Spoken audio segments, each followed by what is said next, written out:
কোথাও কি মনে হচ্ছে যাদবপুরটা শর্বরী মুখার্জির কাছে শাখের করাত হয়ে দাঁড়াচ্ছে? অখিল ভারতীয় বিদ্যার্থী পরিষদের ছেলেপুলেরা মার খেলে আমার মনে হবে আমার সন্তান মার খেয়েছে। হাইকোর্টের নির্দেশে কোনো ইউনিভার্সিটির ভেতর ইউনিয়ন অফিস খোলা যাবে না। একটি ছাত্রকে ধাক্কা মেরে ফেলে বলছে, তুই ছোট লোক, তুই সিডিউল কাস্টের বাচ্চা।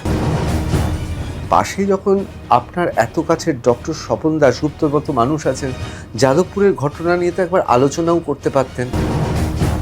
এখন অনেকে বলছে যে তৃণমূল চোর ছিল, এবার ডাকাতকে নিয়ে এসেছে। সিসিটিভি ক্যামেরা লাগাতে দেন না কেন আপনারা?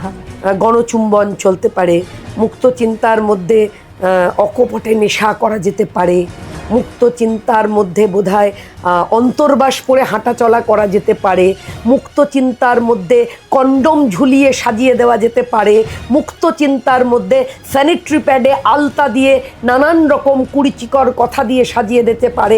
এগুলোকে যদি মুক্ত চিন্তা বলা হয়, তাহলে এই মুক্ত চিন্তার প্রতিবাদ করছি একজন রাষ্ট্রবাদী মানুষ হিসেবে।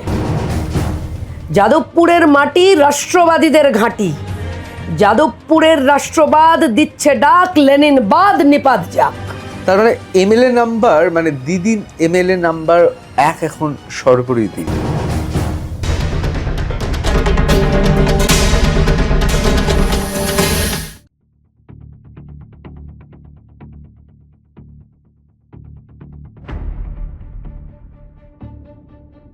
আমি ঋতব্রত ভট্টাচার্য, শুরু করছি টাফ টক উইথ ঋতব্রত।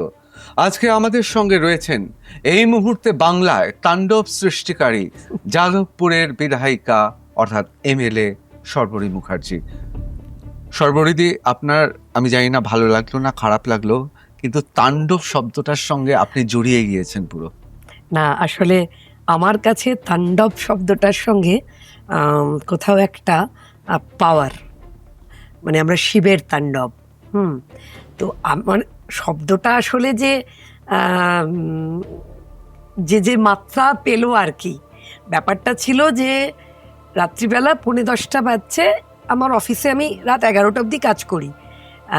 এবার কারণটা হচ্ছে যে শুধু তো যাদবপুর বিধানসভার কাজ নয়, পার্শ্ববর্তী বিধানসভা কসবা, এবার সেখানে আমাদের বিধায়ক নেই, আর যিনি বিধায়ক তাকে মোটামুটি ওই বিধানসভা চললে পরে টিভিতে দেখা যায়, তা ভিন্ন তাকে আর কসবা বিধানসভার মানুষ দেখতে পাচ্ছে না। মানে এটা আমার তো জানার কথা নয়, কিন্তু কসবা বিধানসভার সব মানুষ আমার কাছে আসছেন এবং কারুর সার্টিফিকেট, কারুর ধর হাসপাতালে ভর্তি, কারুর মনে কর বেসরকারি হাসপাতালে ভর্তি হয়ে মারাত্মক বিল, আচ্ছা কেউ ধর বাচ্চাকে স্কুলে ভর্তি করা, এহেন নানাবিধ বিষয় নিয়ে কসবার লোক কিন্তু আমার এখানে যাদবপুরের 50টা হলে কসবার 30টা হচ্ছে, মানে এরকম ব্যাপার। তো সেই রকম একটা কাজের মধ্যে রয়েছে, এমন সময় খবর পেলাম অখিল ভারতীয় বিদ্যার্থী পরিষদের ছেলেরা কেপিসিতে অ্যাডমিট করা হয়েছে, তাদের মধ্যে 2-3 জন গুরুতর আহত। এখন দীর্ঘ 50 বছর ধরেই তো এটা চলছে যে অখিল ভারতীয় বিদ্যার্থী পরিষদের ছেলেরা তাদেরকে নানানভাবে টিটকিরি, অপমান, লাঞ্ছনা, মার, রাষ্ট্রবাদের কথা বললেই মার, জাতীয়তাবাদের কথা বললেই মার, মানে সরস্বতী পুজো করতে চাইলে দেয়া হবে না, এরকম নানাবিধ, 15ই আগস্ট পতাকা তোলা যাবে না, বন্দে মাতারাম গাওয়া যাবে না, এহেন নানাবিধ ব্যাপার আর কি। মাঝে মাঝে মনে হয় যে ধর গোটা পশ্চিমবঙ্গের মধ্যে যাদবপুর বিশ্ববিদ্যালয়টিকে একটা অন্য কোনো মাত্রা দেওয়ার একটা দারুণ প্রচেষ্টা। তো এখন এটা শুনে শুনে মাথায় প্রচণ্ড মাথা গরম হতো, খারাপ লাগতো। আমাদের ছেলেপুলেগুলো, আমি আমাদের কেন বললাম, কারণ আমি রাষ্ট্রীয় স্বয়ংসেবক সংঘ পরিবারের মেয়ে, আমি 3rd জেনারেশন, আমার দিদা, মা, আমি, ফলে আমি সবসময়তেই বিচার পরিবারের বিভিন্ন। কিন্তু এভিপি তো বিজেপির কেউ নয়। না না, বিজেপির কেন কেউ হবে? মানে ব্যাপারটা হচ্ছে বিজেপির ছাত্র সংগঠন নেই, বিজেপির শ্রমিক সংগঠন নেই। অ্যাজ পার কনস্টিটিউশন আমাদের শ্রমিক সংগঠন, ছাত্র সংগঠন বিজেপির নেই, কিন্তু ভাবধারা, মতাদর্শ সেটা কি? বিজেপি তো দাঁড়িয়ে আছে মতাদর্শের উপরে, তার মানে বিজেপির মতাদর্শ হিন্দুত্ব, বিজেপির মতাদর্শ রাষ্ট্রবাদ, বিজেপির মতাদর্শ জাতীয়তাবাদ, আর অখিল ভারতীয় বিদ্যার্থী পরিষদের মতাদর্শ কি রাষ্ট্রবাদ, জাতীয়তাবাদ। তাহলে তোর মতাদর্শের যে ছাত্র সংগঠনটি তারাই অখিল ভারতীয় বিদ্যার্থী পরিষদ। তার মানে বিজেপির নয়, বিজেপির মতাদর্শের তো বটে। তো আমি তো অন্তত সর্বদা বলি যে আমি বিজেপি করি কারণ আমি বিজেপি মতাদর্শেরই মানুষ, আমি হিন্দুত্ব, জাতীয়তাবাদ, রাষ্ট্রবাদ মতাদর্শের মানুষ। আমি সেইখান থেকে আমার বিচার পরিবারের প্রতি আমার যে দায়বদ্ধতা, সেখান থেকে আমি আমার যা দেখেছি আমার পরিবারের মানুষকে, সেখান থেকে আমি বিজেপি করি। সুতরাং অখিল ভারতীয় বিদ্যার্থী পরিষদের ছেলেপুলেরা মার খেলে আমার মনে হবে আমার সন্তান মার খেয়েছে, এবং মা হিসেবে আমার সন্তান মার খেলে ঠিক যে রিয়াকশনটা হওয়ার কথা আমার সেটাই হয়েছে। এবং আমি কি বলেছি, আমি বলেছি যে যে ছেলেগুলো, বেশ কিছু ছেলের নাম এসছিল, সাগ্নিক সরকার, অলিপ, আচ্ছা তারপরে আরেকটা কি মল্লিক, এরকম নানাবিধ নাম এই মুহূর্তে আর মনে পড়ছে না, সেই নামগুলো ওখানে তখন এবিপি ছেলেরা বলছে এরা ছিল, এরা ছিল, এরা ছিল, এরা মেরেছে, এরা, এবং মেরেছে মানে কিভাবে মেরেছে।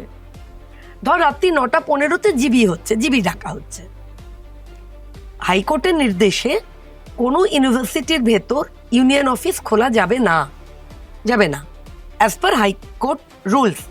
তাহলে কি করে রাত 9:15 জিবি ডাকা হলো, কেন ডাকা হলো? এবং যখন এবিভিপির ছেলেরা উঠে দাঁড়িয়ে বলেছে যে যেটা হাইকোর্ট থেকে নির্দেশ নেই সেইটা কি করে করা হচ্ছে, তখন তাকে ধাক্কা মেরে ফেলে দেওয়া হয়েছে এবং বলা হয়েছে তুই ছোট লোক, তুই শিডিউল কাস্টের বাচ্চা। কারা বলছেন? সমস্ত বাম সমর্থিত ছাত্র সংগঠনের নেতৃত্ব যারা দিচ্ছে তারা বলছেন, যারা সবসময় গণতন্ত্রের কথা বলেন, যারা সবসময় জাতি ধর্ম বর্ণ নির্বিশেষে তারা নাকি মানুষকে দেখেন, তারা একটি ছাত্রকে ধাক্কা মেরে ফেলে বলছে তুই ছোট লোক, তুই শিডিউল কাস্টের বাচ্চা। কেন? সে রাষ্ট্রবাদের পক্ষে উঠে দাঁড়িয়ে কথা বলেছে। এবং আমি যখন হাসপাতালে পৌঁছলাম, আমি তো কেপিসি হাসপাতালে গেছি, গিয়ে দেখছি দুটি ছেলের মাথায় চোট, সিভিয়ার ইঞ্জুরি, দুটি ছেলের বুকে এমনভাবে লাথি মারা হয়েছে, রোগা পাতলা ছেলে, সব বাচ্চাই তো মানুষ, বুকে এমনভাবে লাথি মারা হয়েছে যে তার এক্সরে চলছে। যা আরও কিছু ছেলে, কারুর মানে গলার এখান থেকে আঁচড়, কারুর মানে ধাক্কা ধাক্কি, কারুর শার্টের কলার ছেড়ে, মানে এরকম একটা অবস্থা। আমি বলেছি শুধু যে যারা এটা করেছে, আমি সৃজনের নাম বলেছি। কেন বলেছি? কারণ সৃজন ন্যাশনাল লিডার এসএফআই এর, তাহলে সৃজনের একটা নিশ্চয়ই ভূমিকা রয়েছে ছাত্র সংগঠনের উপর। তো আমি দেখলাম সৃজন কোথায় বলেছেন, আমি তো তখন বাইরে। আরে সৃজন দেশে থাকুক বিদেশে থাকুক বিষয়টা তা নয়, আমি সৃজনকে অ্যাড্রেস করেছি কারণ সৃজন এসএফআই এর জাতীয় স্তরের নেতা। তো আমি সৃজনকে বলেছি, সৃজন 1-1.5 ঘন্টার মধ্যে যারা এই কাজটা করেছে তাদের বলুন সারেন্ডার করতে, তা না হলে পরে তারা যেখানে লুকিয়ে আছে সেখান থেকে খুঁজে বার করব। খুঁজে মানে টেনে টেনে বার করবেন? হ্যাঁ, খুঁজে বার করব। তো তুই কি করবি? যেখানে একটা মানুষ মনে কর এই বিভৎসভাবে মারপিট হলো, যাদেরকে মারলো তারা এসে হাসপাতালে অ্যাডমিটেড হলো, তো যারা মারলো, ওই সময় বোধহয় একটা মাথাও গরম হয়ে গেছিল দেখে। না মাথা গরম তো হবেই, কারণ রক্ত পড়ছে, ছেলেগুলোকে কারুর চোখ এরম ফুলে, মানে ঘুষি চালিয়েছে চোখে। আমি বললাম তো যে আমি মা হিসেবে আমার সন্তানকে আক্রান্ত হতে দেখলে আমার যে রিপারকেশনটা হতো, ওই বাচ্চা ছেলেগুলো সেটাই হয়েছে। সেই আমি সর্বরিদি একটা জিনিস প্রথমে একটু পরিষ্কার করে নিতে চাই, মানে এটার মধ্যে কিন্তু কোনো অশ্লীলতা নেই, আপনি অন্যভাবে নেবেন না, আপনি আমায় জানেন। মানে আপনি এখন দিনের সর্বরি না রাতের সর্বরি? কারণ অনেকে বলছেন দুজন সর্বরি, দিনের সর্বরি এক কথা বলেছে, রাতের সর্বরি আরেক কথা বলেছে। আচ্ছা, আমি আজকে তো বেশ কয়েকটা দিন পেরিয়ে গেছে, ফলে দিন রাত দুপুর বিকেল সমস্ত পার করে আমি সর্বরী মুখার্জি, ভারতীয় জনতা পার্টির রাজ্যের সম্পাদিকা এবং যাদবপুরের এমএলএ, স্ট্রেট লাইনে একটা কথা বলছি, যতবার রাষ্ট্রবাদ আক্রমণ হবে ততবার রাস্তায় দাঁড়াবো, ততবার প্রতিবাদ করব, ততবার প্রতিবাদে সোচ্চার হব। যতবার জাতীয়তাবাদ আক্রান্ত হবে ততবার চিৎকার করব, যতবার মাননীয় প্রধানমন্ত্রী সম্পর্কে কটূক্তি করা হবে ততবার চেঁচাবো, যতবার ইন্ডিয়ান আর্মি সম্পর্কে নোংরা কথা বলা হবে ততবার চিৎকার করব, ততবার। না অবশ্যই এগুলো আমরা সবাই একমত, কারণ দেশের অবমাননা আমরা কেউ সহ্য না। করি না। কিন্তু সর্বরিদি এটাও তো আবার ঠিক কথা, অনেকে বলছেন যে সর্বরিদির যমজ বোন আছে, আপনি এখন এক কথা বলেছেন, আপনার বোন আরেক কথা বলেছেন। মানে আমি আপনাকে বহুদিন ধরে চিনি বলে আমার আপনাকে যমজ বোন মনে হয়নি যখন আপনি আসছেন, কিন্তু এরকম আপনি জানেন তো সামাজিক মাধ্যমে লেখা হচ্ছে সর্বরী মুখার্জির যমজ বোন ঘুরে বেড়াচ্ছে। আচ্ছা, না না, ইনি এক কথা বলছেন, ইনি এক কথা আচ্ছা, বলছেন। না না, সর্বরী মুখার্জির ওই বললাম দিনের সর্বরী রাতের সর্বরী সবাই কিন্তু দুটো মান, এই যে দুটোকে আলাদা করেছেন আপনারা, এ আপনাদের মানে কি কৃতিত্ব, মানে অসাধারণ। যাকে সর্বরী মুখার্জির একদম এক লাইনের স্টেটমেন্ট, যারা এত দুঃখ পেলেন যে নন্দলাল বসুর এমব্লেমটা খুলে পড়ে গেছিল, এখন দেখো সত্যের কাছাকাছি মিথ্যে বলাতে বামেদের বিশেষ পারদর্শী তারা কিন্তু এটা তো অসাধারণ। মানে আমি পশ্চিমবঙ্গের মানুষ এটা দারুণ জানে বলেই 2011-তে একবার রিজেক্ট, 2026-এ যাদবপুর কনস্টিটিউয়েন্সিতে বিধানসভায় 352টা বুথে একটা বুথ তারা জিততে পেরেছেন, একটা সিঙ্গল ওয়ান। ফলে যাদবপুরের মানুষজন কিন্তু এই সত্যের কাছাকাছি মিথ্যে বলা বামেদের দারুণ চেনে, খুব ভালো চেনে। না কিন্তু এটাও তো ঠিক কথা, আপনি বারবার বলছেন যে ভারতীয় জনতা পার্টির পতাকা নিয়ে কিছু ছদ্মবেশী বেরিয়ে পড়েছে, তাদের আপনি বলেছেন তো তাদেরও খুঁজে বার করা হবে। এটা তো বলা হয়েছিল 4th মে, যেদিন ভারতীয় জনতা পার্টির দল জিতলো। এখন 4th মের বলা কথার ভিডিওটা যারা কি সুন্দরভাবে এখন বলে চালাচ্ছেন, এই মিথ্যে রাজনীতি যারা করছেন তারা করুন না, এটা যদি হয় এটা কিন্তু সাইবার অপরাধ। আমাদের জায়গা থেকে ইয়ে করা হয়েছে, কারণ 4th মে বুঝতে হবে বিষয়টা।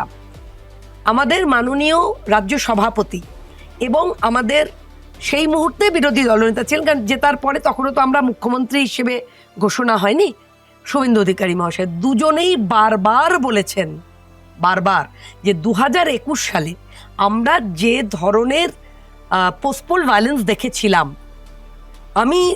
আমি দুটো বাচ্চাকে মিট করলাম রিসেন্ট যারা মানসিক রোগী 2021 সালের পোস্টপোল ভায়োলেন্স দেখে, মানে তার বাড়িতে যে ঘটনা ঘটেছে, তারা দুই ভাই বোন, তারা একজন কথা বলতে পারে না আর একজন এমন ট্রমায় যে তারা এখনো চিকিৎসায়, 5 বছর ধরে চিকিৎসায় আছে। খুব মর্মান্তিক। আমি এমন মা দেখেছি ঋতো, যার মেয়েটা গ্যাং রেপড, সেই গ্যাং রেপড মেয়েটিকে জড়িয়ে মা ক্যানিং শ্মশানে বসে রয়েছে, যাকে গিয়ে আমরা উদ্ধার করেছিলাম।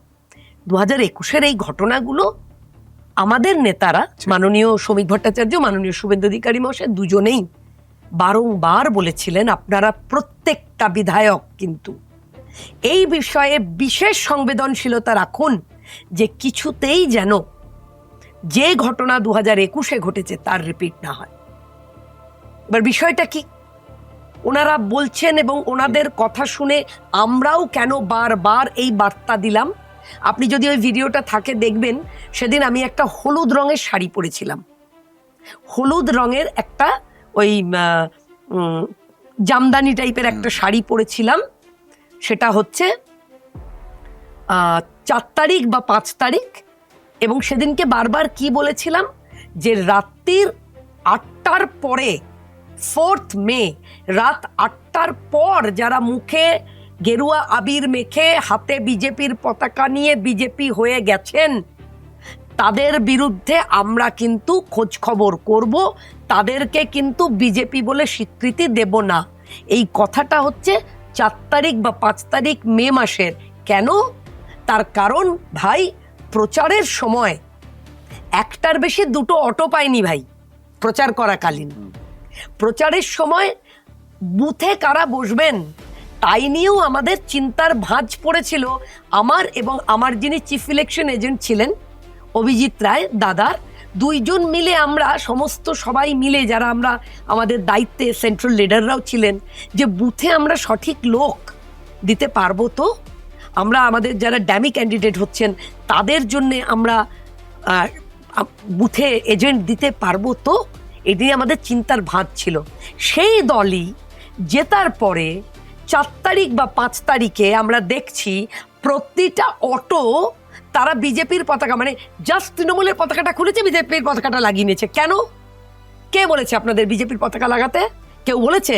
যদি কেউ বলে থাকে তাকে সামনে আনুন। না, তুমি অটো চালকদের খালি দোষ দেবেন না, না, অধ্যাপক, উপাচার্য, সাংবাদিক সবাই বিজেপির পতাকা চৌঠামের পর নিয়ে না, আমার কথা হচ্ছে যে আমার সেদিনের বলা কথাটা আপনি বলছেন বুঝতে হবে একদম উদ্দেশ্য প্রণোদিত ভাবে, রাজনৈতিক ভাবে বিধানসভা এবং আমাকে মেলাইন করবার জন্যে সেদিনের বলা কথা, সেদিনের বললাম তো হলুদ শাড়ি পরেছিলাম, সেদিনের ভিডিওটা দেখানো হচ্ছে। এবং এই যে দিনেশ্বর বড়ি, রাতেশ্বর বড়ি এরাই বার করেছে। কারণ দেখ, বুঝতে হবে একটা বিষয়, সেটা হচ্ছে সরকার থেকে বিমুখ, মানুষের থেকে রিজেক্টেড। টিকে ছিল যাদবপুরে, সেখান থেকেও রিজেক্টেড অনেক সময়।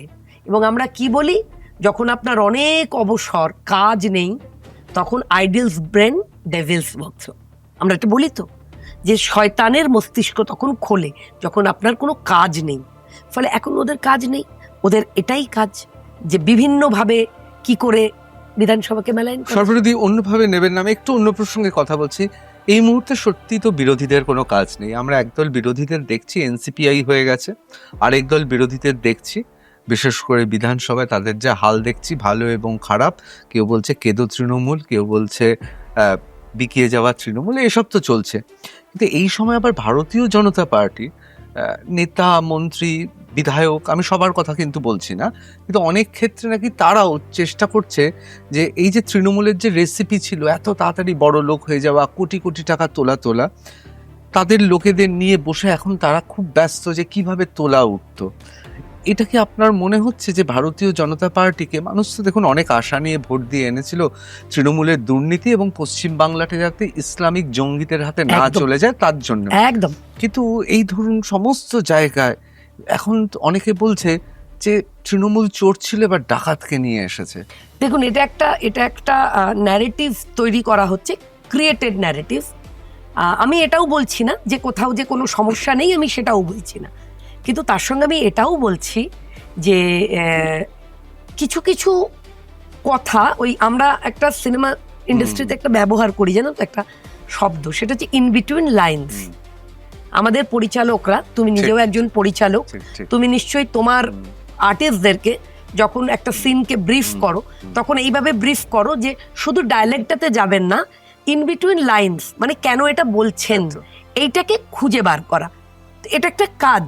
তেমনি এই যে একটা ধরো একটা ঘটনা, তার থেকে একটা চিমটে দিয়ে একটা বিষয়কে তুলে সেটাকে দিয়ে একটা নোংরা ন্যারেটিভ তৈরি করা, এটা এখন একটা চলছে।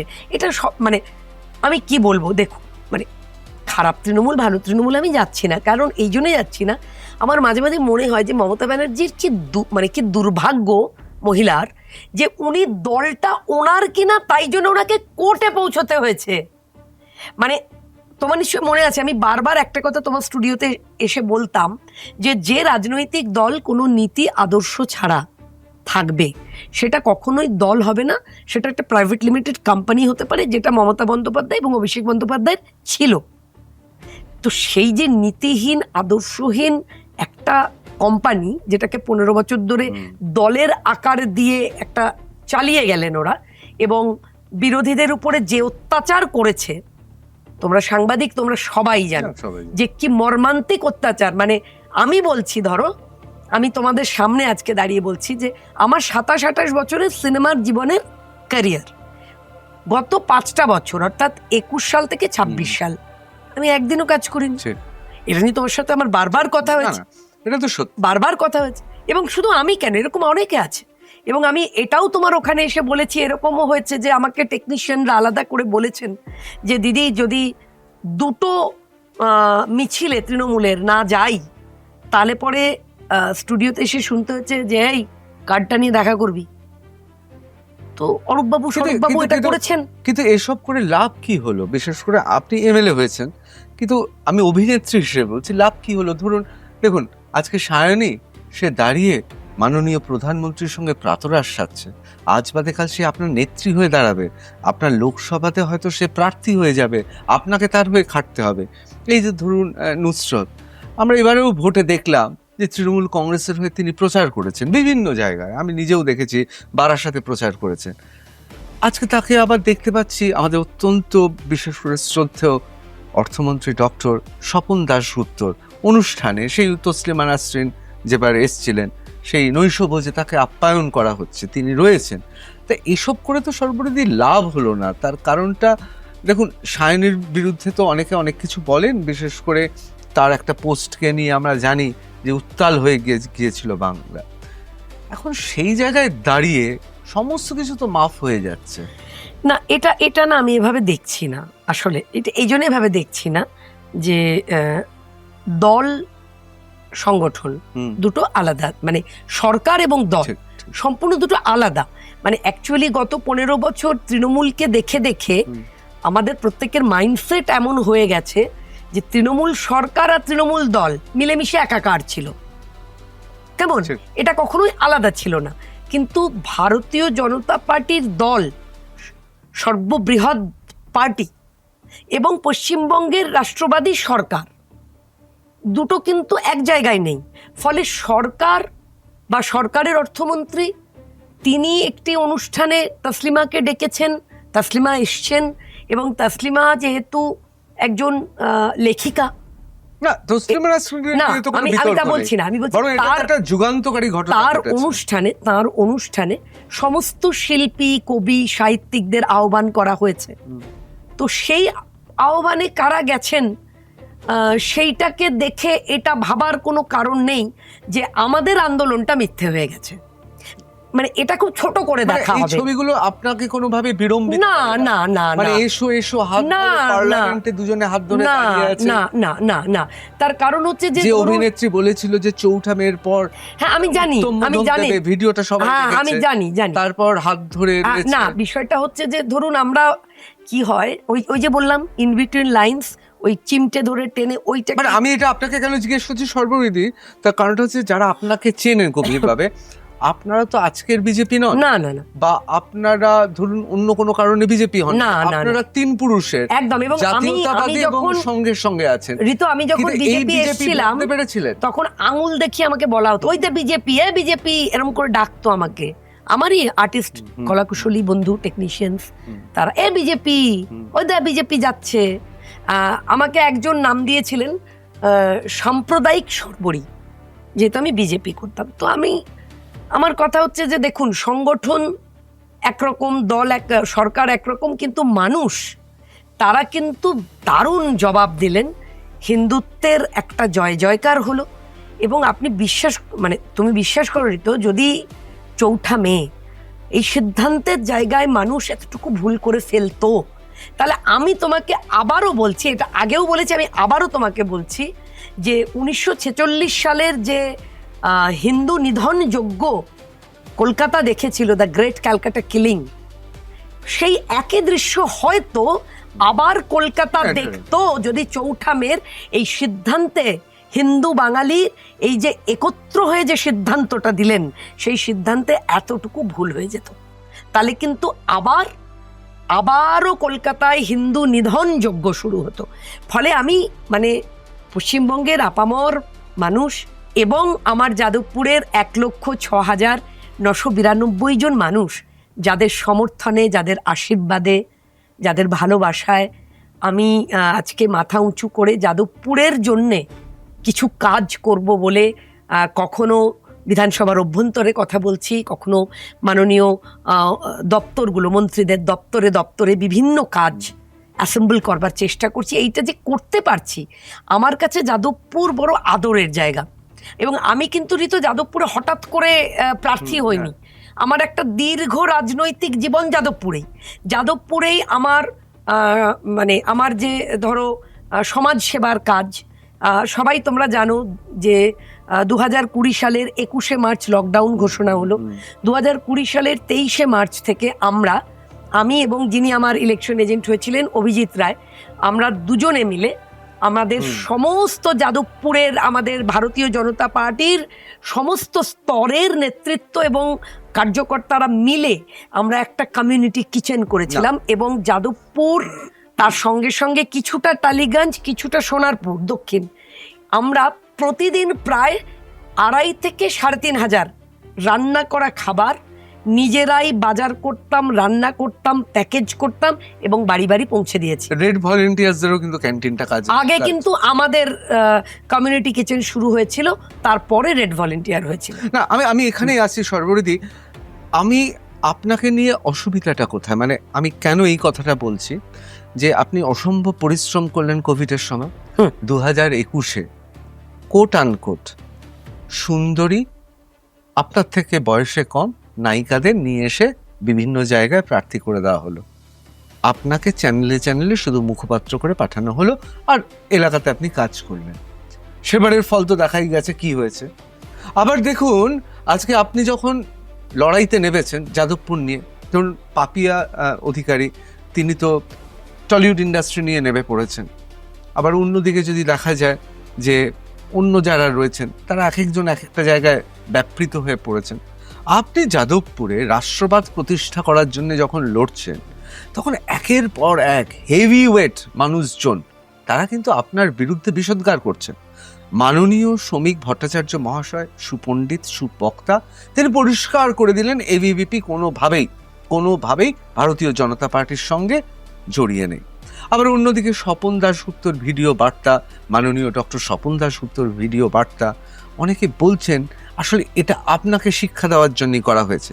আবার দেখুন, আমাদের সবার খুব পরিচিত, সবার খুব প্রিয়, আপনারও খুব বন্ধু মানুষ পাপিয়া অধিকারী, তিনি কিন্তু কথার মধ্যে বলে দিলেন যে 5 বছর তিনি তুলনামূলক সাহিত্য নিয়ে যাদবপুরে পড়েছেন এবং 2 বছর যাতায়াত ছিল, 7 বছর তার যোগাযোগ ছিল।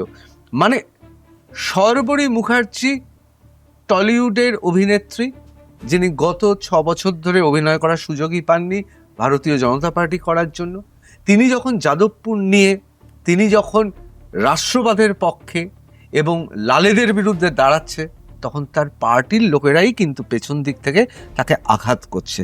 কেন কেন কি মনে হচ্ছে?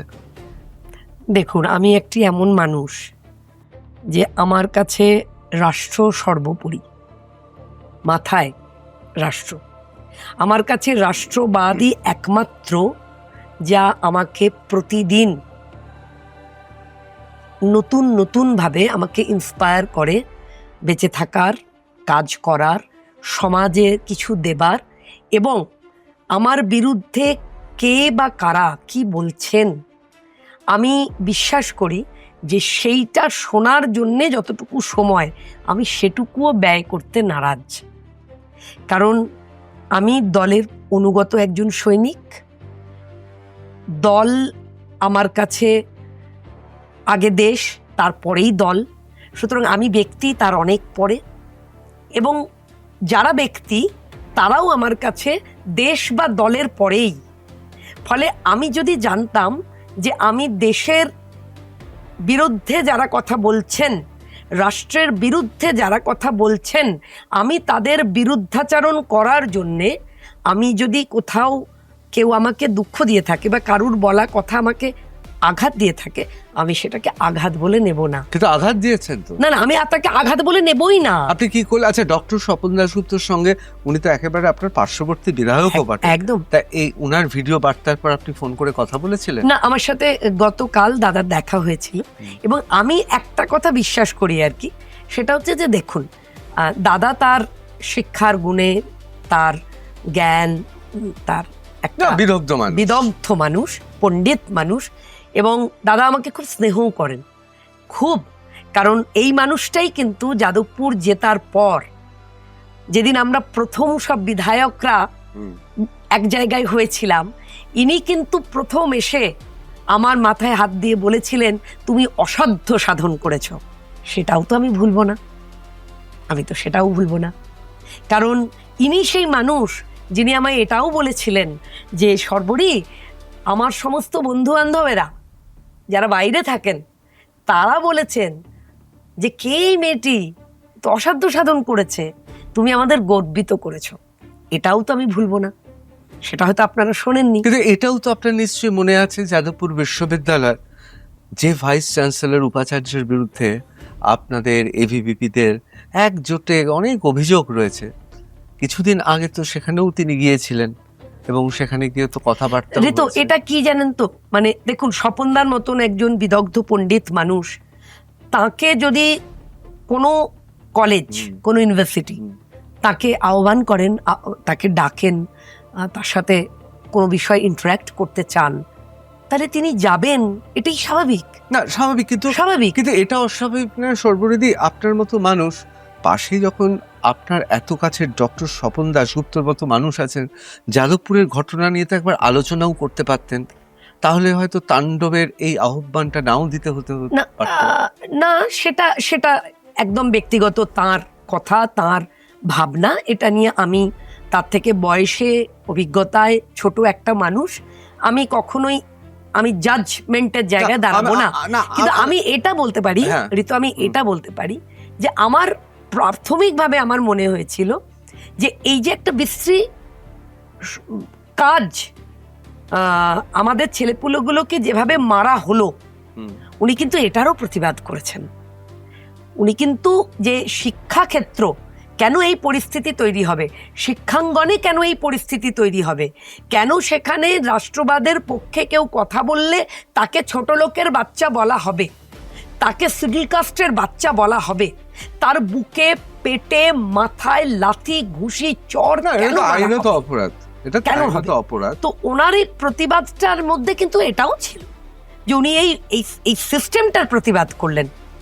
এবার দেখুন, দলে এইরকম করে একের পর এক হেভি ওয়েটরা একদম আপনাকে অভিমন্য বানিয়ে দিয়ে চক্রব্যূহতা চারিদিকে তৈরি করে দিচ্ছে।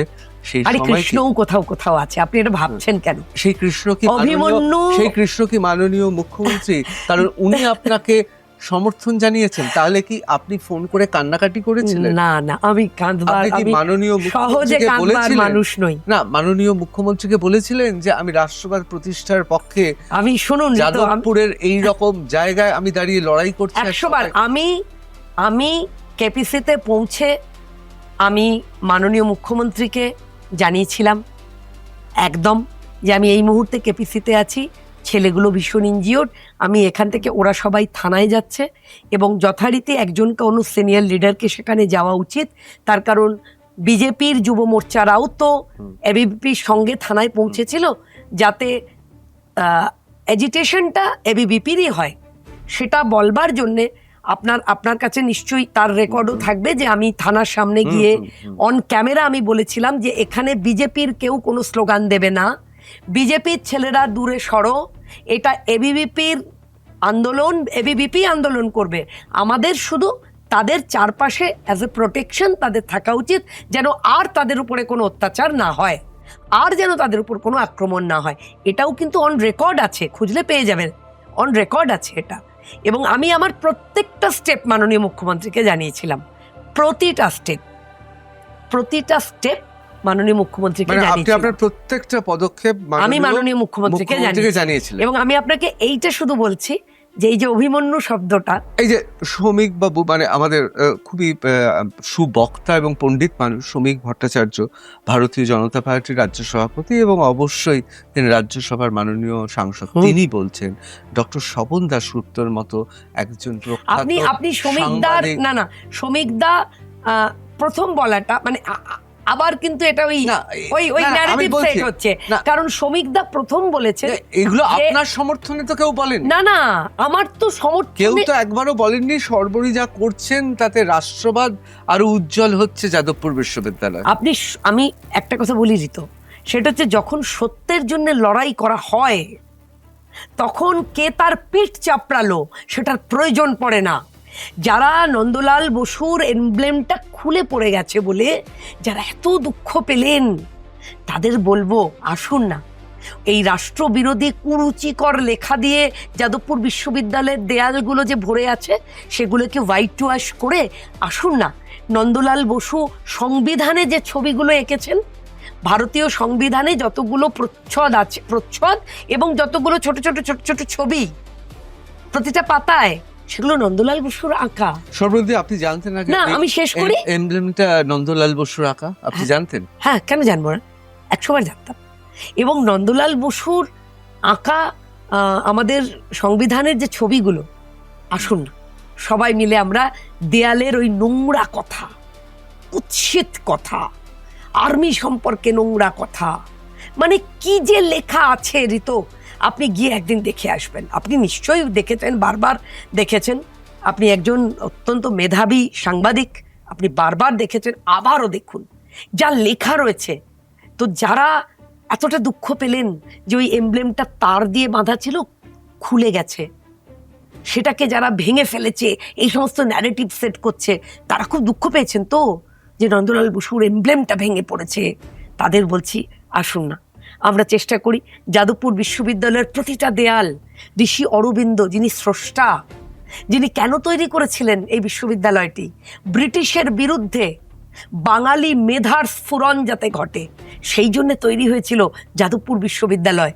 তো আসুন আমরা ঋষি অরবিন্দের বাণী আর নন্দলাল বসুর ছবি, যে ছবিগুলো সংবিধানের আছে, সেই ছবিগুলো আর ঋষি অরবিন্দের বাণী দিয়ে গোটা বিশ্ববিদ্যালয়টা সাজিয়ে দিই। পারবেন? করবেন? আসুন না আমরা সবাই মিলে এইটা করি। আমরা সবাই মিলে আসুন না একটা সিদ্ধান্তে আসি যে এই বিশ্ববিদ্যালয়ের স্রষ্টা ঋষি অরবিন্দ, তাই যাদবপুর বিশ্ববিদ্যালয় ঋষি অরবিন্দের নামে বিশ্ববিদ্যালয়ের নামকরণ করা হোক। গোটা যাদবপুর সমর্থন করেছে আমায়। আপনি দুটো একটা নাম বলছেন ঋতু, গোটা যাদবপুরের মানুষ, কারণ তারা দেখেছে যাদবপুর 8Bর মুখটা বাস বন্ধ করে গণচুম্বন হতে। তীব্র ঘৃণা পোষণ করেছেন যাদবপুরের মানুষ, যারা সমর্থন করেছেন আমায়। বাসে, ট্রেনে, মেট্রোতে, অটোতে মানুষ দাঁড়িয়ে আমাকে বলেছে, দিদি আপনার এই লড়াইয়ে আমরা সঙ্গে আছি, দিদি আপনি রাষ্ট্রবাদের পক্ষে যে লড়াই লড়ছেন আমরা আপনার সঙ্গে আছি। না, ওখানে কি তাহলে কি অশালীন কাজকর্ম হয় যাদবপুর বিশ্ববিদ্যালয়? সিসিটিভি ক্যামেরা লাগাতে দেন না কেন আপনারা? জিজ্ঞেস করছি, কেন কেন দেন না? কেন? অনেকে বলেন যে বিদ্যার ক্ষেত্র, ওখানে মুক্ত চিন্তা ভাবনা, পূজারী তারা। মুক্ত চিন্তার মধ্যে বোধহয় গণচুম্বন চলতে পারে, মুক্ত চিন্তার মধ্যে অকপটে নেশা করা যেতে পারে, মুক্ত চিন্তার মধ্যে বোধহয় অন্তর্বাস পরে হাঁটাচলা করা যেতে পারে, মুক্ত চিন্তার মধ্যে কন্ডম ঝুলিয়ে সাজিয়ে দেওয়া যেতে পারে, মুক্ত চিন্তার মধ্যে স্যানিটারি প্যাডে আলতা দিয়ে নানান রকম কুড়িচিকর কথা দিয়ে সাজিয়ে দিতে পারে। এগুলোকে যদি মুক্ত চিন্তা বলা হয়, তাহলে এই মুক্ত চিন্তার প্রতিবাদ করছি একজন রাষ্ট্রবাদী মানুষ হিসেবে। কিন্তু সর্বরিদি এটাও তো ঠিক, অন্নদা শঙ্কর রায় একটা বিখ্যাত সেই বনে আছে ছড়া, যে তেলের শিশি ভাঙলে পরে খুকুর ওপর রাগ করো, আর তোমরা যে সব বুড়ো খোকা দেশটা ভেঙে ভাগ করো। যেখানে শিবলিঙ্গতে এই গর্ভনিরোধক অত্যন্ত প্রয়োজনীয় কিন্তু যে পোস্ট করেছিল, তিনি প্রাতরাশ করছেন মাননীয় প্রধানমন্ত্রীর সঙ্গে। না, এটা যাদবপুরের বিশ্ববিদ্যালয়ে যদি এরকম ঘটনাও ঘটে, না না আপনি একটা এমন এইটা হচ্ছে সাংবাদিকদের কিন্তু একটা ভয়ঙ্কর ভূমিকা। না না ভূমিকা কেন? সায়নী ঘোষ বোধ হয় নাকি, আমি ঠিক হ্যাঁ ভুলে যাই, ও আমাদের এমপি, একজন সাংসদ। তো একজন সাংসদ আমাদের না আপনাদেরই এখন, না মানে আপনাদেরই এখন, হ্যাঁ বলুন। না, বিজেপির সঙ্গে কোনো না নেই, কিন্তু ওই আর না, বিজেপির সাংসদ তারা নন, একদম নন। বিজেপির 12টাই সাংসদ, বিজেপির সাংসদ 12 জন, দায়িত্ব নিয়ে বললাম, একদম 12 জন। এরপরে ভাবছি লোকসভা নির্বাচনে আপনাকে যদি সায়নীর হয়ে বিজেপির 12 জন সাংসদ।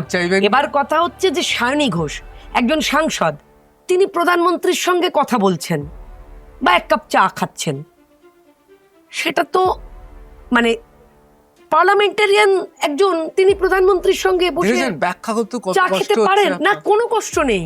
আপনি কিন্তু এটাকে কিন্তু আপনারা সাংবাদিকরা কিন্তু প্রকাশ না না, এটা সাংবাদিকদের সুন্দর করে তৈরি করা ন্যারেটিভ, যে ন্যারেটিভটাকে আমরা পূর্ণভাবে তার বিরোধ করছি। এটা ন্যারেটিভ, এটা সেট করা হচ্ছে। এটা করে আপনি সায়নী ঘোষকে অপমান করছেন না, আপনি দেশের প্রধানমন্ত্রীকে অপমান করছেন।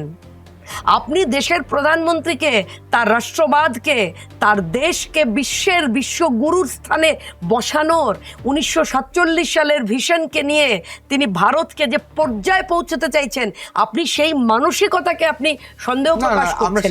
তার কারণ আপনি একজন পার্লামেন্টারিয়ানের সঙ্গে একজন প্রধানমন্ত্রী বসে চা খাবেন, আপনি কখনোই এটার মধ্যে রাজনীতি খুঁজতে পারেন না। যেমন আমার মুখ্যমন্ত্রীর সঙ্গে যদি বিরোধী দলের কেউ বসে এক কাপ চা খান, আপনি পারেন এটাকে রাজনীতির মধ্যে ফেলতে?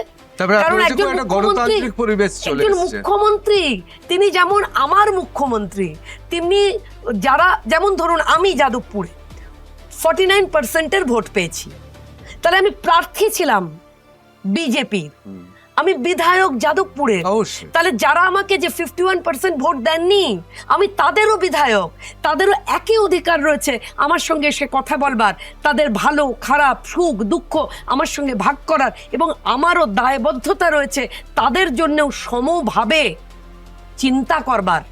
তেমনি একজন মুখ্যমন্ত্রী তিনি যারা বিরোধী দল রয়েছেন তাদেরও তো, আমার মুখ্যমন্ত্রীর সঙ্গে আমি যদি বসে এক কাপ চা খেতে পারি, তাহলে বিরোধী যে বসে রয়েছেন তিনি কেন এক কাপ চা খেতে পারেন না? কেন সেটা নিয়ে রাজনীতি করা হবে?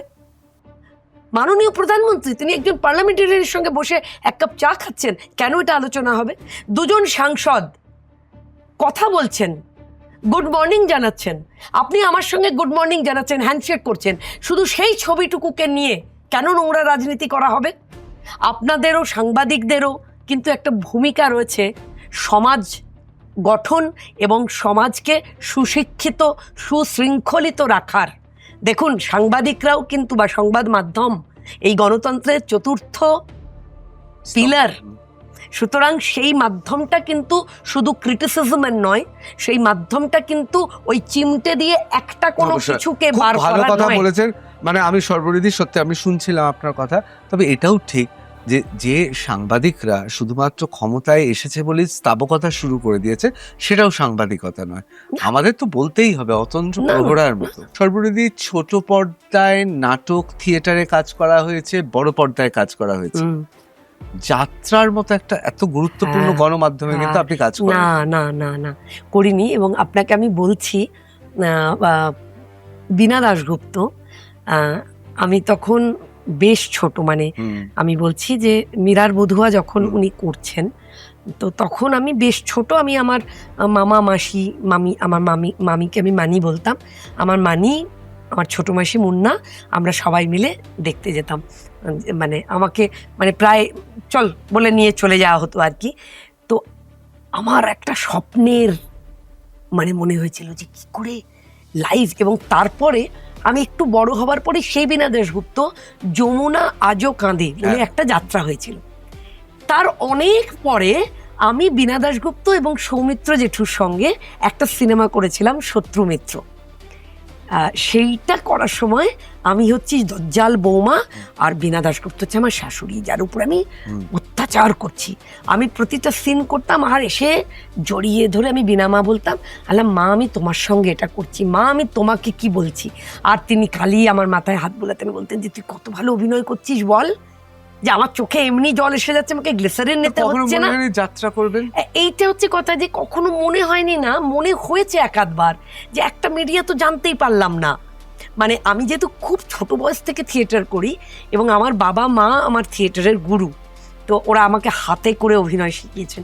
তো আমার কিন্তু মনে হয়েছে, হয়নি তা নয়, যে ইনফ্যাক্ট এটাও বলি, যখন আমাকে 21 থেকে 26 আমাকে একদিনও শুটিং করতে দিল না, আমার তখন মনে হয়েছিল আমি কি একটু যাত্রা করবো, সারভাইভ করতে হবে তো, কিছু কি একটা করব।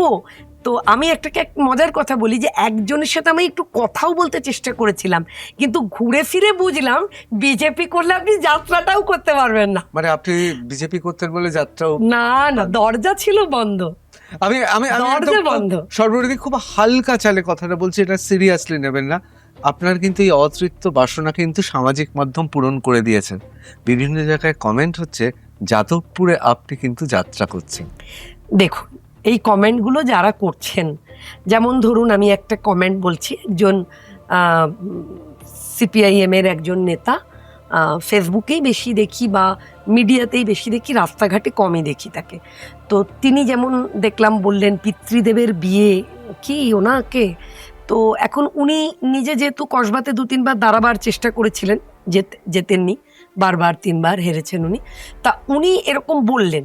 তা আমি ওনাকে এই কথাটা তোমার চ্যানেল থেকে বলতে পারি যে উনি কসবা বিধানসভার মধ্যে যাদবপুর বিশ্ববিদ্যালয়টি পড়ে, উনি সেটা জানেন।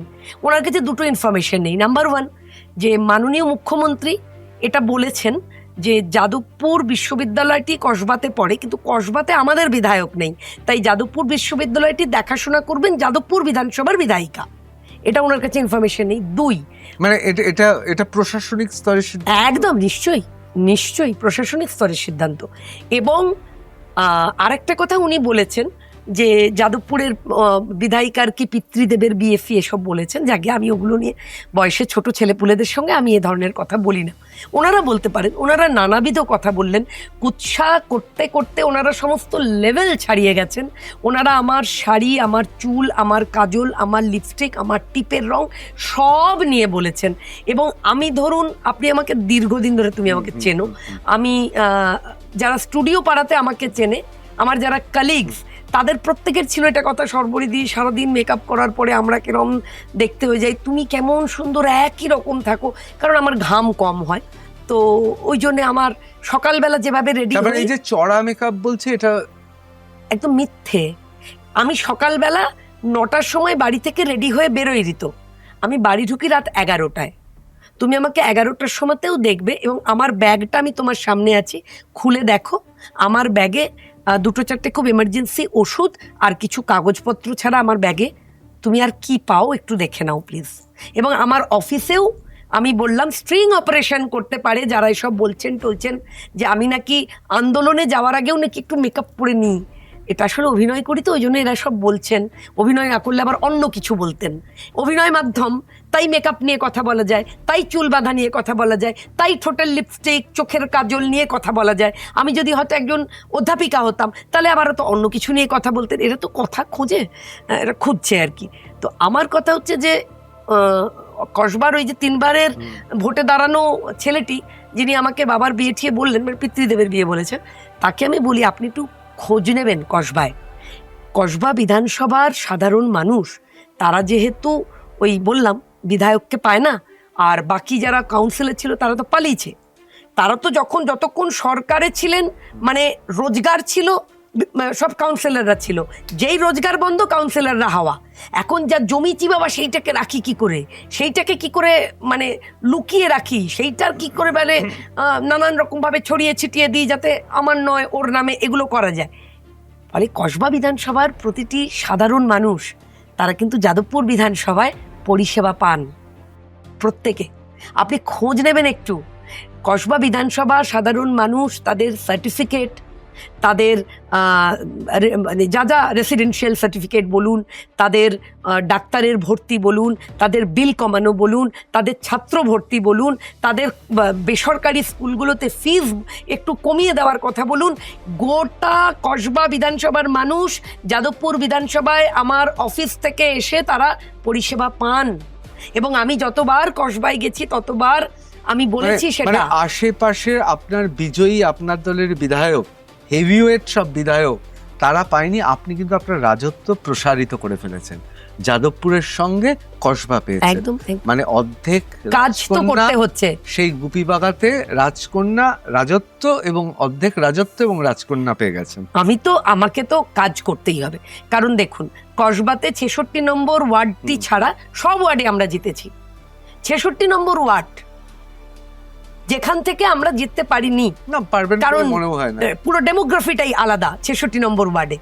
ফলত আমি একজন রাজ্যের সম্পাদিকা আমার দলে, তাই আমার রেসপন্সিবিলিটি, মানে সাংগঠনিক রেসপন্সিবিলিটি। অনেকে বলছেন সর্বরিদি, আপনার সঙ্গে যাদবপুরে যারা ছিল, যে এই মুহূর্তে যাদবপুরের এভিপিপির একজন অন্যতম হর্তাকর্তা, কার্যকর্তা, তার বিরুদ্ধে তার সহপাঠিনীকে যৌন হয়রানির অভিযোগ ছিল।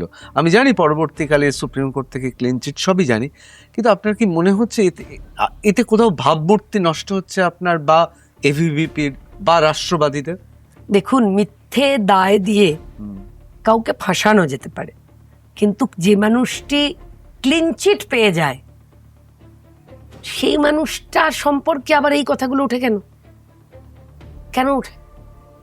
যে মানুষটি কোর্টে একেবারে বেকসুর খালাস, তার বিরুদ্ধে এই সমস্ত কথা। আর এটা তো খুব স্বাভাবিক না, যেহেতু সংখ্যায় কম, অখিল ভারতীয় বিদ্যার্থী পরিষদের ছেলেপুলে বিশ্ববিদ্যালয়ের সংখ্যায় কম, তাই যারা সংখ্যায় কম তাদের উপর অত্যাচার করা যায়, যারা সংখ্যায় কম তাদের নানাবিধভাবে মানে দায় দেওয়া যায়, এটা করা যায়। মানে আপনি বলছেন সংখ্যালঘুর যে যন্ত্রণা দেশে রাজ্যে, সে যন্ত্রণায় যাদবপুরে রাষ্ট্রবাদীদের বিশ্ববিদ্যালয়, যাদবপুরে নয়, যাদবপুরে বিশ্ববিদ্যালয়, যাদবপুর বিধানসভায় রাষ্ট্রবাদীরা তাদের জয়ধ্বজা তুলে দিয়েছে। যাদবপুর বিধানসভাতে রাষ্ট্রবাদী মানুষ, দেশপ্রেমী মানুষ, তাদেরকে আপনার চ্যানেল থেকে আবার একবার প্রণাম করি, আবার একবার সশ্রদ্ধ প্রণাম আমার। ভাগ্যিস আপনারা সবাই রাষ্ট্রবাদের পক্ষে, দেশের পক্ষে রায় দিলেন, ভাগ্যিস।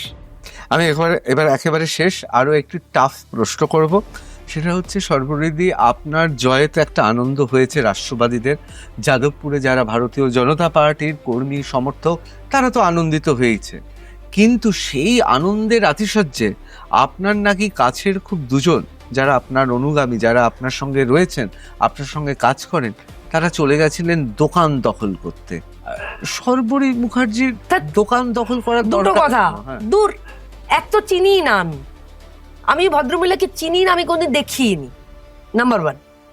নাম্বার টু, রোজ হাজার লোক আসছে, তাদের নিজের নিজের সমস্যা নিয়ে আসছে, ব্যক্তি সমস্যা নিয়ে আসছে, ফলে যারা যে সমস্যা নিয়ে আসছে, যে সমস্যাটা আমরা সুরাহা করতে পারি আমরা পারছি, যেটা আমাদের নয় তাদের বলছি থানায় যান, থানায় গিয়ে বলুন, যাদের বলছি আইনি সাহায্য নিন। তো যে ছেলেটির কথা বলা হচ্ছে সেই ছেলেটি যুব মোর্চার একজন সদস্য, জেলার যুব মোর্চার সদস্য, এবং সেই ছেলেটি ভারতীয় জনতা পার্টির লিগ্যাল সেলের একজন সদস্য। তো অটোমেটিক্যালি সে আমার বিধানসভায় থাকে। এবার কেউ একটা আইনি সাহায্য চেয়েছে, এবার তুই দেখে নে। এবার সে আইনি সাহায্য চাইতে গিয়ে সে তার সঙ্গে কি কথা বলছে সেইটা তো আর আমার পেরিফেরির মধ্যেই রইল না। এবং সেই দোকান মানে যে, কিন্তু বাজারে তো রটে গেল আপনি লোক পাঠিয়ে দোকান দখল করেন। আর লোক কি অদ্ভুত দেখুন, এই ভদ্রমহিলা একদিন নাকি হঠাৎ এসে বললেন যে, মানে আমাদের এখানে অফিসে একদিন এসেছিলেন, এসে বলেছিলেন আমার দোকান নিয়ে এরকম অশান্তি হচ্ছে, আমরা বলেছিলাম থানায় যান। তো পরের দিন উনি দেখেন যে ওনার দোকানটায় কেউ তালা মেরে দিয়েছে, উনি তখন থানায় গেছেন। থানায় গিয়ে যাদের যাদের নামে ওনার মনে হয়েছে তাদের নামে উনি জিডি করেছেন। সেই জিডিতে কিন্তু কোথাও আমার সঙ্গে বা ভারতীয় জনতা পার্টির যারা মানে যাদবপুর বিধানসভার মধ্যে কাজ করেন তাদের কারোর নাম নেই, কারোর নাম নেই। আপনি বললে আমি আপনাকে জিডিটা পাঠিয়ে দেবো, আপনি এটার সঙ্গে ওই জিডিটা দেখিয়ে দেবেন, কারোর নাম নেই।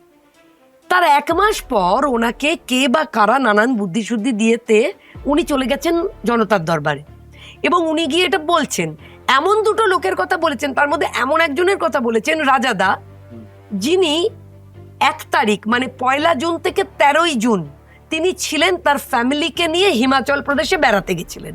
ওনারা সেটা জানেই না, অর্থাৎ যারা ওনার স্ক্রিপ্টটা বানিয়েছিল তারা জানতো না যে রাজাদার নামটা তো দিয়ে দিচ্ছি, কিন্তু রাজাদা কি আদৌ কলকাতায় আছে কি নেই জানতো না। আপনি বলছেন পুরো ব্যাপারটা একটা স্ক্রিপ্ট, একদম স্ক্রিপ্ট শুধু না, একদম সুচতুর পরিকল্পনা মাফিক এই ষড়যন্ত্র। এবং এই ষড়যন্ত্রটা বা এইভাবে মেলাইন করার চেষ্টাটা যাদবপুরে হবে ঋতু ভাই, বুঝতে হবে। 352টা বুথে একটা বুথ জিতেছে সিপিএম। 2024-এর যে লাস্ট লোকসভা ভোটে 112টা বুথে সিপিএম এগিয়ে ছিল, সেইখান থেকে তারা নেমে একটা বুথ, মানে এই রকমও হয়েছে যে গোটা মানে যাদবপুরের যারা বাম ঘরানার মানুষ ছিল তারাও তিতিবিরক্ত হয়ে তারা রাষ্ট্রবাদের পক্ষে ভোট দিয়েছে, কারণ তারা এইটুকু তারা বিশ্বাস করেছিল যে আজকে যদি মোথা বাড়ি হয় কাল আমার বাড়ি হবে, আজ যেটা ধুলি আনে কাল সেটা গরফা হবে। তারা এটা বিশ্বাস করেছিলেন বলেই তো 4 তারিখে আর আমরা একটু ভুলচুক হয়ে গেলে যে হিন্দু নিধন যজ্ঞ দেখতাম সেটা আমাদের দেখতে হলো না। তাই আমি বারবার পশ্চিমবঙ্গের মানুষ এবং যাদবপুরের আপামর মানুষ, আপনাদের কাছে আমার কৃতজ্ঞতার শেষ নেই। আপনারা আমাদের সন্তানদের রক্ষা করলেন, আপনারা আমাদের পরবর্তী প্রজন্মকে রক্ষা করলেন, আপনারা রাষ্ট্রবাদকে মানে জয়যুক্ত করলেন এবং তার সঙ্গে সঙ্গে হিন্দুত্বকে বাঁচালেন। আপনাদের কাছে আমার আবারও অশেষ কৃতজ্ঞতা। আমার এবার শেষ প্রশ্ন। দেখুন, আমরা প্রথম দিকে দেখলাম ভারতীয় জনতা পার্টি জেতার পর পাপিয়া অধিকারী এবং আমাদের রুদ্র, অত্যন্ত প্রতিভাবান অভিনেতা, তারা টলিউড নিয়ে বা টালিগঞ্জের ফেডারেশন এবং বিভিন্ন বিষয় নিয়ে তারা খুব খুব সরব হলেন। সেই সময় কিন্তু শর্বরী মুখার্জিকে দেখতে পাইনি, কিন্তু শর্বরীও কিন্তু টলিউডেরই একজন প্রোডাক্ট বা একটা অংশ বলা যেতে পারে। টলিউডই তো তৈরি করেছে আপনাকে। এবার আমরা দেখলাম অবশ্যই মাননীয় মন্ত্রী অগ্নিমিত্রা পাল, তাকেও আমরা দেখলাম আবার ফুটপাতে, এবং সেই দুধ নিয়ে অনেক কিছু ভাইরাল হলো, মানে শিশুর দুধ নিয়ে। কোথাও কি মনে হচ্ছে যাদবপুরটা শর্বরী মুখার্জির কাছে শাখের করাত হয়ে দাঁড়াচ্ছে? এত ভাইরাল হচ্ছে, এত বিরূপ মন্তব্য। না না, কেন? একই কথা। যে বিধানসভা আমরা মানে বামেদের গড়, লেনিন গড়, স্টালিন গড়, এই নামগুলো কি পরিবর্তন করবেন? নিশ্চয়ই 100 বার। রাষ্ট্রবাদীদের ঘাঁটি, যাদবপুরের মাটি রাষ্ট্রবাদীদের ঘাঁটি। যাদবপুরের রাষ্ট্রবাদ দিচ্ছে ডাক, লেনিনবাদ নিপাত যাক। একদম। তার মানে এমএলএ নাম্বার, মানে দিদিন এমএলএ নাম্বার 1 এখন শর্বরী দি। এই নির্ণয় কে করবে? এই নির্ণয় তো মানুষ করবে। আর আমি একমাত্র আনসারেবল আমার যাদবপুরের মানুষের কাছে। আমার বিশ্বাস, আমি আমার প্রতিবাদ, আমার রাষ্ট্রবাদকে প্রতিষ্ঠার লড়াই, আমার হিন্দুত্বের জয়ধ্বজাকে প্রতিষ্ঠার লড়াইয়ে যাদবপুরের মানুষ সব সময় আমার সঙ্গে আছে। আর আমিও যাদবপুরের মানুষের জন্য সব সময়, আমার 24/7 আমি তাদের সাথে। আর যাদবপুর বিশ্ববিদ্যালয়ের লড়াই চলবে, বিশ্ববিদ্যালয় লড়াই চলবে। আবারও বললাম, কিন্তু যাদবপুরের মাটি রাষ্ট্রবাদের ঘাঁটি। না, যাদবপুরের রাষ্ট্রবাদ দিচ্ছে ডাক, লেনিনবাদ নিপাত যাক। আমরা এতক্ষণ কথা বলছিলাম শর্বরী মুখার্জির সঙ্গে। 100 দিন তো পেরিয়ে গেছে বিধায়ক হওয়ার। এখন তিনি আগের থেকে অনেক বেশি পরিপক্ক। আমার অনেক প্রশ্ন তিনি শুনতে পাচ্ছেন না, নিজের স্রোতে কথা বলে যাচ্ছেন। এগুলোই ইঙ্গিত দেন রাজনীতিতে তিনি আরো বেশি প্রাজ্ঞ হচ্ছেন। আপনাকে অনেক প্রশ্ন করেছি, অস্বস্তিকর প্রশ্ন করেছি, আবার করব, আবার টাফটকে ডাকবো, আপনার সঙ্গে আবার আমার লড়াই হবে। লড়াই হবে। নমস্কার।